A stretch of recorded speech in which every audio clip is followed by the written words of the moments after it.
ശരിക്കും എന്താ പ്രശ്നം? എൻ്റെ പൊന്നു ചേട്ടാ, ആദ്യം അവള് പറഞ്ഞു ഭരതനാട്യം പഠിക്കണം. ആയിക്കോട്ടെ, അവളുടെ ഒരു ആഗ്രഹമല്ലെന്ന് ഞാനും വിചാരിച്ചു. അത്യാവശ്യം കലാപാരമ്പര്യമൊക്കെ എനിക്കുണ്ടല്ലോ. അതുകൊണ്ട് ഇവളുടെ ഈ വക ആഗ്രഹങ്ങളൊക്കെ എനിക്ക് മനസ്സിലാക്കാൻ പറ്റും. നിങ്ങൾക്ക് വേണ്ട, സ്കൂളിൽ പഠിക്കുമ്പോൾ മോണാക്ടിന് എനിക്ക് സെക്കൻഡ് പ്രൈസ് കിട്ടിയതൊന്നും ഇവൾക്ക് ഓർമ്മയില്ല. അങ്ങനെ ഒരു സംഭവമാണ്. എനിക്കറിയില്ല ഏട്ടാ. കിട്ടിയിട്ടുണ്ട്, 8ാം ക്ലാസ്സിൽ പഠിക്കുമ്പോൾ. എൻ്റെ കയ്യിൽ സർട്ടിഫിക്കറ്റ് ഒക്കെ ഉണ്ടെന്ന്.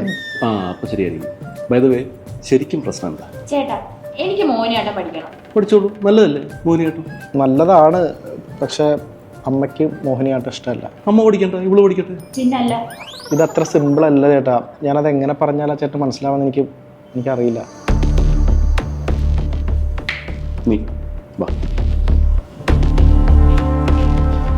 എടാ മോനെ, ഒരു കുടുംബമാകുമ്പോൾ ഇങ്ങനത്തെ പല പ്രശ്നങ്ങളും ഉണ്ടാവും. ഞാൻ തന്നെ ഇതുപോലത്തെ എത്ര പ്രശ്നങ്ങളാണ് വളരെ നൈസായിട്ട് ഡീൽ ചെയ്തിരിക്കുന്നത്. ചേട്ടനത് എങ്ങനെ പറ്റുന്നത്? ഇപ്പൊ തിയേറ്ററുകളിൽ ഭരതനാട്യം 2 മോഹിനിയാട്ടം എന്ന് പറഞ്ഞൊരു സിനിമ റിലീസായിട്ടുണ്ട്. പക്ക ഫാമിലി എന്റർടൈനറാണ്. ആ സിനിമയിൽ ഇതുപോലത്തെ ഫാമിലിയിൽ ഉണ്ടാകുന്ന പ്രശ്നങ്ങൾ വളരെ നൈസായിട്ട് എങ്ങനെ ഡീൽ ചെയ്യണമെന്നുള്ള ടിപ്സ് പറയുന്നുണ്ട്. അപ്പൊ നീ നിന്റെ ഫാമിലി ആയിട്ട് അത് പോയി കാണാം. പക്ഷെ ഒരു പ്രശ്നമുണ്ട്, അമ്മ ഉണ്ടെങ്കിൽ സിനിമയ്ക്ക് വരില്ല. ഒരു കാര്യം ചെയ്യും, ഇവളെ കൊണ്ടുപോയി ഷോ കാണിക്കും, അമ്മയെ കൊണ്ടുപോയി സെക്കൻഡ് ഷോ. അത് ഓക്കെ ആണല്ലേ? പക്ഷെ വേറൊരു പ്രശ്നം കൂടെ. ഒരു പ്രശ്നമില്ല, നീ ഇന്ന് തന്നെ ഭരതനാട്യം 2 മോഹിനിയാട്ടം എല്ലാവരെയും കൊണ്ടുപോയി കാണിക്കും.